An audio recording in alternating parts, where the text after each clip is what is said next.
नमस्कार मित्रांनो, आपल्या धाराशिव जिल्ह्याचे नवनिर्वाचित खासदार पलटी सम्राट ओमदादा निंबाळकर यांनी पुन्हा तुंतुन वाजवायला चालू केलंय।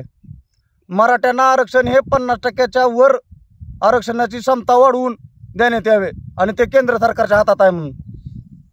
अहो, तुमच्यासारखा 3.5 लाखानं महाराष्ट्रात नंबर 1 ला तुम्ही निवडून आलात मतदान घेऊन 3.5 लाख।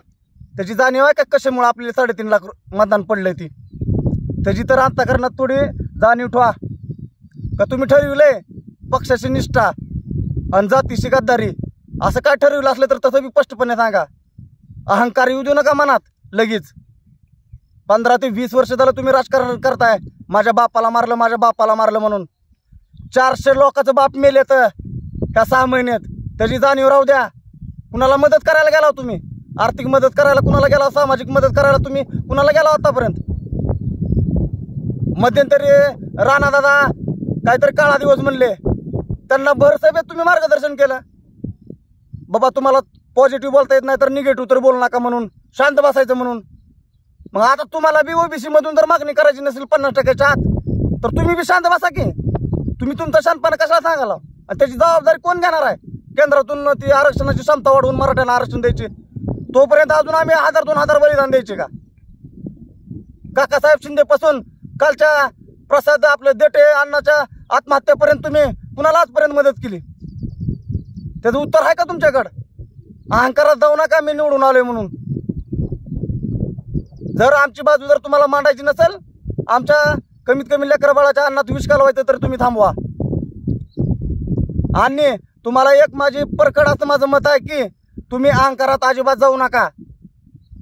आजपर्यंत ही जी लढा चालू आहे सन्माननीय मनोजदादांच्या नेतृत्वाखाली, त्याला गालबोट लावायचं तुम्ही काही कारण नाही।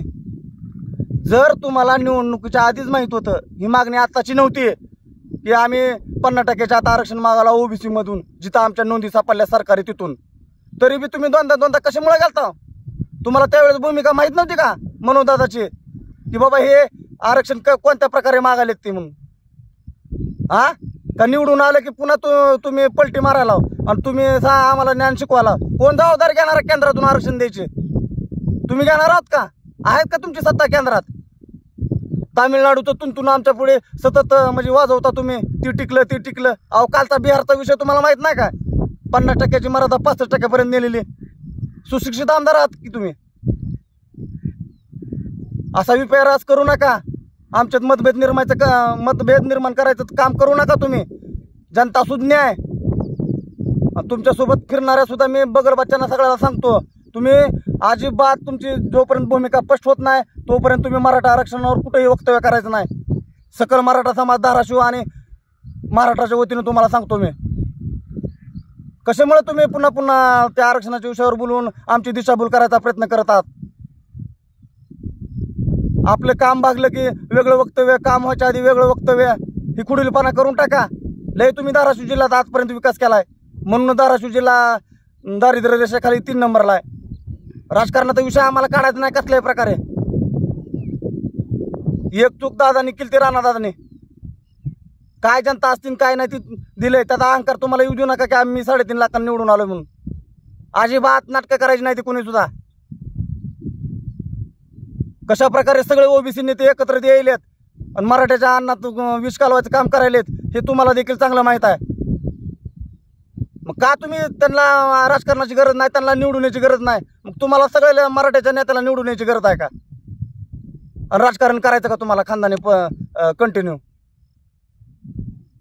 अहो, मराठा मुस्लिम मतं आणि इतर काही मतं त्याच्यामुळे तुम्ही निवडून आला ही तुम्हाला आज उघड सांगतो मी। आणि त्या कैला दादाची जरा प्रतिमा चांगली आहे, कारण तो शेतकऱ्याचा लिकूर आहे, हाडामासाचा कार्यकर्ता आहे म्हणून त्यांच्या प्रतिमेवर तुम्ही निवडून आलेला आहो आणि आमच्या मराठ्याच्या जीवावर तुम्ही निवडून आलेला आहो हे तुम्हाला उघडपणे सांगतो। राजकारण सातत्यानं काय ते सावंत साहेबांनी काय कमी मदत केलेली नाही, पहिल्या वेळेस सुद्धा मदत केलेली आहे। जी 20-22 आत्महत्या झाल्या त्यावेळेस, काल त्या देट्याच्या घरी जाऊन सुद्धा त्यांच्या लेकरबाळाचं पालकत्व घेतलेलं आहे। का उघडच बोलायचं म्हणल्यावर तुम्ही काय केलं समाजासाठी? तुम्ही 4दा म्हणता मी लोकसभेत म्हणणं मांडलं, तुमची एकदा डिअरिंग झाली ना आमच्यासाठी म्हणायची की ओबीसी मधून आरक्षण भेटलंच पाहिजे म्हणून। काय द्यायलंय शासन? का खुश झाला तुमच्या 30 जागा आल्या म्हणून तुमच्या इंडिया आघाडीच्या? अहंकारात जाऊ नका. अहंकाराचं गर्वाचं घर नेहमी खाली असतंय, ह्याची जाणीव राहू द्या. पुन्हा विनंती करतो, आमच्या लढ्यात यायचं असलं तर भूमिका स्पष्ट करून यायची, ना आमची भूमिका पटत नसली तर तुम्हावर तुमचं जर लय मराठ्यावर प्रेम असेल तर तुम्ही दुसरा लढा तयार करा आणि केंद्रातून आरक्षण आम्हाला घेऊन द्या. म्हणील तसला तुमचा सत्कार ठेवू, म्हणील तसलं तुमचं कौतुक करू.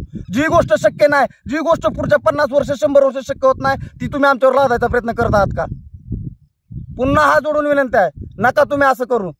आणि मराठा समाजाला तुम्ही वेड समजू नका, त्यांची दिशाभूल करू नका. अंतःकरणातून आणि तळमळीने सांगतो, आंदोलनाला खीळ घालायचं कारण तुम्ही करू नका. जर तुम्हाला जर सपोर्ट करता येत नसेल तर ज्याप्रमाणे तुम्ही दुसऱ्याला सांगता शांत बसायचं, तसं तुम्ही शांत बसायचं. इथून पुढे कुठली बाईट द्यायची नाही, कुठलं पत्रकाराला द्यायचं नाही, कुणाला बोलायचं नाही. हीच तुम्हाला माझी विनंती आहे. राजकारणाला पडण्याच्या आधी जनता जर खरी शानी असेल तर खरंच तुम्हाला सांगतो, नोटाला मतदान करावं. ह्याच्या पुढे कोणीही पुढारी नेता ही मराठ्याच्या पाठीमागे उभं राहत नाही. त्याच्यासाठी आपण खऱ्या नियमानं नोटालाच मतदान केलं पाहिजे. एकाही पुढाऱ्याला मराठ्याच्या तर करू नये. धन्यवाद.